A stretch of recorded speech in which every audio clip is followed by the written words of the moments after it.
May asawa ka? May anak ka, Sa te? Taiwan. Ay, sa Taiwan talaga? Oo. Ang layo sa Taiwan.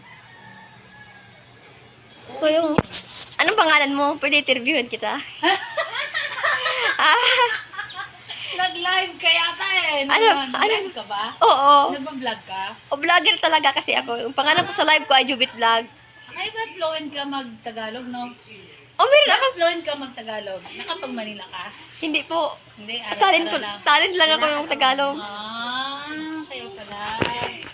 Kung wala lang ako nag-aaral sa YouTube lang ako palagi nanonood. Hindi ka na nag-aral. Hindi na yun eh.